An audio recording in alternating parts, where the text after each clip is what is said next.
नमस्ते। अकबर इलाहाबादी का एक शेर है, हम क्या कहें अहबाब क्या कारे नुमाया कर गए, बीए हुए, नौकर हुए, पेंशन मिली, फिर मर गए।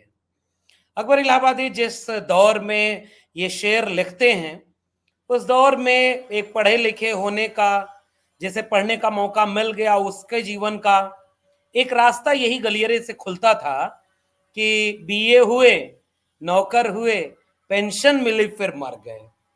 अब 2004 के बाद इस देश में एक तो बहुत कम लोग बीए करने का मौका पा रहे हैं, बहुत बड़ी आबादी ऐसी है इस देश की जो आज भी शिक्षा से वंचित रह गई है, पढ़ने से वंचित रह गई तो फिर नौकरी तक पहुंच नहीं पाती। इसलिए उसके लिए पेंशन का मुद्दा कोई बहुत बड़ा मुद्दा नहीं है, लेकिन फिर भी इस देश में एक बहुत बड़ी आबादी ऐसी है जिसे बीए करने का अगर मौका मिल गया, उस बड़ी आबादी में से एक छोटी आबादी ऐसी है जिसे नौकरी मिल गई, उसमें से भी अब एक बहुत थोड़ी सी आबादी है जो अब खत्म होने की कगार पर है और शायद अब एकदम खत्म हो चुकी है, जिसे पेंशन मिलती है मरने के पहले। अब 2004 के बाद से इस देश में पुरानी पेंशन बंद हो चुकी है और अब नई पेंशन स्कीम लागू की जा चुकी है। इस देश के सरकारी कर्मचारी लंबे समय से इस बात की मांग कर रहे हैं कि ये जो अटल बिहारी वाजपेयी की सरकार थी, इसने पेंशन छीन ली। देश के लोग तो कहते हैं कि उन्होंने पेंशन छीनी, अब ये जो नया वाला आया है ये नौकरी ही छीन ले गया। लेकिन फिर भी इस देश में आज की तारीख में एक बहुत बड़ा जन आंदोलन पुरानी पेंशन स्कीम को फिर से वापस लागू किए जाने का चल रहा है। और आज का दिन यानी 1 अक्टूबर का दिन इसलिए भी अहम है कि दिल्ली के ऐतिहासिक रामलीला मैदान में पुरानी पेंशन स्कीम को लागू करने के लिए देश भर के लाखों लोग इकट्ठा हुए हैं। देश भर के सरकारी कर्मचारी बड़ी तादाद में दिल्ली के रामलीला मैदान में इकट्ठा होकर आवाज लगा रहे हैं, नारे लगा रहे हैं, जुमलों वाली ये सरकार नहीं चलेगी अब की बार, झूठे वादों वाली ये सरकार नहीं चलेगी अब की बार, पेंशन पुरानी पेंशन, भारत मांगे पुरानी पेंशन। यानी पुरानी पेंशन का आंदोलन जो पूरे देश में बहुत विस्तार से चल रहा है। हम जानते हैं कि यह मुद्दा सबके लिए महत्वपूर्ण नहीं है। जिस देश में आज भी 3% से ज्यादा नौजवान उच्च शिक्षा तक न पहुंच पा रहे हो, उनमें से भी 1% नौजवान शोध की शिक्षा तक न पहुंच पा रहे हो, उस देश में पढ़े लिखे लोगों का मुद्दा, उनमें से भी नौकरी पेशा मुद्दा जो सरकारी नौकरी वाले हैं, वो कितना कम होता जा रहा है। जिस वक्त इस देश की सब कुछ सरकारी चीज को प्राइवेट हाथों में बेच रही है खुद सरकार, जब सरकारी शिक्षा बेची जा चुकी है नई शिक्षा नीति के तहत, सरकारी नौकरी प्राइवेट की जा चुकी है, शायद बहुत थोड़ा सा एक छोटा सा वृत्त बचा है जिसमें सरकारी नौकरी बची हुई है, और उस छोटे से वृत्त में कब वो सरकारी से प्राइवेट हो जाएंगे इसका कोई भरोसा नहीं। सब कुछ अब अपने दोस्तों के हाथ में बेचने वाली सरकार। हाँ, ये नारा लगा कर आए थे वो कि वो बेच रहे हैं भारत को, मैं चैन से कैसे सो जाऊं, वो लूट रहे हैं भारत को, मैं चैन से कैसे सो जाऊं। हाँ, मैंने कसम उठाई है, अब देश नहीं झुकने दूंगा, मैं देश नहीं बिकने दूंगा, ये देश नहीं बिकने दूंगा। सब लोग खुश हो गए, सबने वोट दिया, वो सरकार में आए। उनके पुराने वाले पूर्वज ने 2003-4 के आसपास पेंशन खत्म कर दी थी, ये आए तो इन्होंने नौकरी खत्म करने का वादा कर लिया। आंकड़े तो बताते हैं कि पिछले 5 से 6 वर्षों में ही 12 करोड़ से ज्यादा नौकरियां चली गई। उसमें से भी सरकारी नौकरी कितनी बची है, जब बड़े बड़े नवरत्न महारत्न कंपनियां जो सरकारी हुआ करती थी प्राइवेट हाथों में बेच दी गई, सरकारी विश्वविद्यालय धीरे धीरे प्राइवेट हाथों में बेचे जा रहे हैं, कॉन्ट्रैक्ट पर लोग रखे जा रहे हैं, ठेके पर सब कुछ रखा जा रहा। मैं खुद एक ठेके पर प्रोफेसर हूं, परमानेंट कुछ भी नहीं बचाया जा रहा है। इस समय इस देश में सबसे बड़ा मुद्दा निजीकरण का है, लेकिन फिर भी जो थोड़े से सरकारी कर्मचारी हैं ना इस देश में, वो संगठित होकर आवाज उठा रहे हैं कि ये सरकार दगाबाज है, हमें पुरानी पेंशन वापस चाहिए। आपको पता होगा पेंशन की पूरी फिलॉसफी क्या है। अर्थव्यवस्था के चश्मे से देखने वाले लोग ये आरोप लगाते हैं कि पेंशन देना अर्थव्यवस्था के ऊपर इतना बड़ा बोझ है कि इस बोझ से देश की, मुल्क की और अर्थव्यवस्था की रीढ़ झुकी चली जा रही है, देश बर्बाद होता जा रहा है। ये तर्क आपको कोई भी सरकार का हिमायती चश्मा लगाया होगा वो जरूर देगा कि भाई नौकरी मिल गई, इतने दिन वेतन दिया, अब आपको पुरानी पेंशन भी चाहिए। और पुरानी पेंशन का मतलब अभी विस्तार में समझाऊंगा मैं आपको, क्या पुरानी पेंशन है और क्या नई पेंशन है, ये दोनों का आंकड़ा बताऊंगा। इसके बारे में सिलसिलेवार दोनों के बीच फर्क क्या है और क्यों नई पेंशन स्कीम वाले लोग पुरानी पेंशन स्कीम की मांग कर रहे हैं, इसके बारे में बात करेंगे। फिर हम लोग बात करेंगे कि ये मांग क्या कर रहे हैं और आंदोलन कैसा चल रहा है। आज जंतर मंतर पर दिल्ली के देश भर के लोग इकट्ठा हुए, तो मुझे लगा कि आज का दिन उन पुरानी पेंशन के लिए आंदोलन करने वाले आंदोलनकारियों के नाम होना चाहिए। दिल्ली में अगर हैं, दिल्ली की सड़कों को आप अगर देखेंगे तो जितने भी रेलवे स्टेशन पर ट्रेनें आई, ऐसा लगा कि वो ट्रेनें उम्मीदों को देश भर के कोनों कोनों से अपने डिब्बों में लाद करके दिल्ली के स्टेशनों पर छोड़ गई कि जाओ रामलीला मैदान में अपने हक की लड़ाई लड़ो। दिल्ली के जितने बस अड्डे हैं, दिल्ली की सड़कें हैं, वो सारी सड़कें, चाहे वो रेलवे स्टेशन से आ रही हों, बस अड्डों से आ रही हों या देश के बाकी किसी भी कोने से आ रही हों, ऐसा लगा कि आज वो सारी सड़कें रामलीला मैदान की तरफ ही जा रही हैं। लाखों की तादाद में वहां पर सरकारी कर्मचारी इकट्ठे हुए हैं जो एक मुश्त आंदोलन कर रहे हैं। उनके संगठन बने हुए हैं, कमाल के संगठन हैं। मैं जब भी उनसे मिला, उनका चाहे उनके राष्ट्रीय अध्यक्ष विजय बंधु हो या तमाम पदाधिकारी, बहुत सारे व्यवस्थित तरीके से काम करने वाले लोग हैं। उन लोगों ने मुझे जिलावार व्हाट्सएप की सूची नहीं दिखाई।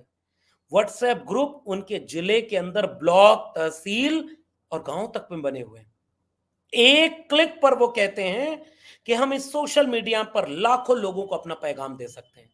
हम जिले लेवल पर कार्यक्रम करते हैं, हम तहसील ब्लॉक लेवल पर करते हैं, हमने राज्य स्तरीय सम्मेलन किया, हमने कई जगहों के चुनावों को इतना असर दिया है कि जिन्होंने पुरानी पेंशन का वादा किया वो जीते, जिन्होंने हमारे वादे को इग्नोर किया वो हारे। ये अलग बात है कि उत्तर प्रदेश का चुनाव इस बात के लिए विवादित है, एक एक अपवाद है कि उत्तर प्रदेश में समाजवादी पार्टी के मुखिया अखिलेश यादव ने इसका वादा किया था कि अगर 2022 के विधानसभा चुनाव में समाजवादी पार्टी का गठबंधन जीतता है तो वो पुरानी पेंशन को लागू कर देगा। हालांकि कहना यह है लोगों का कि पुरानी पेंशन वाले कर्मचारियों का भरपूर सहयोग समाजवादी पार्टी को मिला, उनके अपने कोर वोटर के बाहर के लोगों ने भी उन्हें समर्थन किया, मगर कुछ और चीजें हावी हो गईं और 2022 का चुनाव समाजवादी पार्टी हार गई, इसलिए उत्तर प्रदेश में पुरानी पेंशन लागू नहीं है। मगर राजस्थान, छत्तीसगढ़, हिमाचल प्रदेश, पंजाब, ऐसे कई राज्य हैं जहां आज की तारीख में पुरानी पेंशन लागू कर दी गई है। इसलिए अब पुरानी पेंशन की स्कीम वाले लोग कहते हैं, आंदोलनकारी, जैसे भी चुनाव जीतना है ना, उसे पुरानी पेंशन को लागू करना होगा। और इसी उम्मीद में अपने आत्मविश्वास के साथ वो दिल्ली के जंतर मंतर से लेकर के रामलीला मैदान तक एकजुट होकर के इस बात का आंदोलन कर रहे हैं कि हमारी पुरानी पेंशन हमें चाहिए, वरना हमने जिन्हें कुर्सी पर बिठाया है हम उन्हें उतारना भी जानते हैं। एक साथ खड़े होकर, जाति धर्म के बंधन से परे होकर, क्षेत्र की सीमाओं को तोड़कर, नौकरियों के खांचे को ध्वस्त करके, सब एक साथ, सफेद रंग की टोपी, ऊपर स्कीम लिखी हुई। इससे पहले भी वो दिल्ली कई बार आए और कई बार उन्होंने आंदोलन किया है, मगर उनका दावा यह है कि अब की वो इतनी ताकत से आंदोलन करेंगे कि 2024 में वह व्यक्ति सरकार में बैठे जो पुरानी पेंशन को वापस करे और नई पेंशन स्कीम को वापस लेकर के पुरानी पेंशन स्कीम को वापस हमें दे। अब मैं अगर आपसे बात करूं कि पुरानी पेंशन स्कीम और नई पेंशन स्कीम का पूरा मामला क्या है। ओल्ड पेंशन स्कीम यानी ओपीएस, न्यू पेंशन स्कीम यानी एनपीएस। ओल्ड पेंशन स्कीम में पेंशन के लिए वेतन से कोई कटौती नहीं होती और एनपीएस में 10% वेतन कटता है, यानी जो टीए और डीए और बेसिक दोनों मिलाकर 10% की कटौती कर्मचारी के वेतन से होती है। पुरानी पेंशन स्कीम में जीपीएफ हुआ करता था, यानी general provident fund. New pension scheme में कोई जीपीएफ नहीं। पुरानी पेंशन स्कीम एक सुरक्षित पेंशन स्कीम और इसमें भारत सरकार की सरकारी ट्रेजेडी वो भुगतान करती है। और नई पेंशन स्कीम का पैसा शेयर मार्केट में लगाया जाता है। शेयर मार्केट में उतार आया तो आपको उतार के मुताबिक उसका फल मिलेगा, अगर चढ़ाव आया तो उसके मुताबिक, डूब गया तो पूर्व जन्म का आपका फल, क्योंकि भाई आपको नौकरी मिली तो पूर्व जन्म के फल से। अब ये आपका दोष है कि आप 2004 के बाद पैदा हुए तो पुरानी पेंशन स्कीम नहीं मिली। और पेंशन स्कीम कुछ पैसे मात्र का नहीं है, वो एक सोशल सिक्योरिटी का सवाल है। यानी पुरानी पेंशन स्कीम एक सोशल सिक्योरिटी का मसला है। और हमने एक लोकतांत्रिक देश में लोगों को भरोसा दिया था कि हम अगर अपने सरकारी कर्मचारी होंगे तो हम उन्हें ये सुविधाएं देंगे ताकि वो सरकार का के मुताबिक काम करें। ये लोग कह रहे हैं कि भाई आपने तो हमसे ये छीन लिया। रिटायरमेंट के बाद पुरानी पेंशन स्कीम में 50% तक की आखिरी वेतन के 50% धनराशि पेंशन में मिलती है और एनपीएस में कोई निश्चित अमाउंट नहीं है। बात शेयर बाजार का है, बाकी किस्मत आपकी। पूर्व जन्म का फल अच्छा हुआ तो ज्यादा परसेंटेज, अगर शेयर बाजार में हुआ तो ज्यादा मिलेगा, कम हुआ तो कम मिलेगा। पुरानी पेंशन स्कीम में 6 महीने के बाद महंगाई भत्ता मिलता था। एनपीएस में कोई महंगाई भत्ता नहीं। महंगाई होगी, उसका असर आपके चूल्हे पर होगा, मगर भत्ता नहीं मिलेगा, क्योंकि सरकार ये जरूर कहती है कि भाई हमारे पास पैसे नहीं है, अर्थव्यवस्था पर बोझ है। लाखों हजारों करोड़ रुपए अपने दोस्तों के एनपीए माफ करती है, नॉन परफॉर्मिंग असेट, और उन्हें माफ करके दुनिया का दूसरा अमीर बनाने के लिए सरकार के पास पैसा है। कारपोरेट घरानों के करोड़ों अरबों रुपए माफ कर देने के लिए सरकार के पास पैसा है। अपने सरकारी कर्मचारियों को पुरानी पेंशन देने के लिए सरकार के पास पैसा नहीं है। इसका मतलब यह है सरकार कौन चला रहा है? वो जिसके लिए उनके पास पैसा अकूत है, वो नहीं जिसने वोट भले दे दिया, सेवा भले दी, नौकरी करते हुए इस देश में सरकार की सेवा की, इसलिए सरकारी सेवक कहे जाते हैं, मगर उनको पेंशन देने के लिए पैसा सरकार के पास। बाकी चुनाव आपको है। ओपीएस में 20 लाख तक की ग्रेचुइटी मिलती थी। एनपीएस के रिटायरमेंट के समय कोई ग्रेचुइटी का अस्थायी प्रावधान है, स्थायी प्रावधान नहीं है। ओपीएस में सरकार सर्विस के दौरान मौत होने पर फैमिली पेंशन का प्रावधान है। एनपीएस में मौत होने पर फैमिली पेंशन मिलती है, मगर योजना में जमा पैसे सरकार जब्त कर लेती है। ये खबरें जो दोनों की तुलना है वो मैं आपको बता रहा हूं। ओपीएस में रिटायरमेंट पर जीपीएफ के ब्याज पर किसी प्रकार का इनकम टैक्स नहीं लगता। न्यू पेंशन स्कीम में जो शेयर बाजार के आधार पर है उस पर टैक्स देना पड़ेगा। ओपीएस में रिटायरमेंट के समय पेंशन प्राप्ति के लिए जीपीएफ से कोई निवेश नहीं करना पड़ता। एनपीएस कहता है कि पेंशन प्राप्ति के लिए एनपीएस फंड से 40% पैसा इन्वेस्ट करना होगा। सरकार कह रही है और आपको इन्वेस्ट करना है। ओपीएस में रिटायरमेंट के 40% पेंशन कम्यूटेशन का प्रावधान है। एनपीएस में यह प्रावधान नहीं है, मेडिकल फैसिलिटी है, लेकिन एनपीएस में कोई स्पष्ट प्रावधान नहीं है। इस तरह का पूरा योजनाओं का विस्तार है और छत्तीसगढ़, झारखंड, पंजाब, हिमाचल प्रदेश और राजस्थान में भी अब पुरानी पेंशन स्कीम लागू कर दी गई है।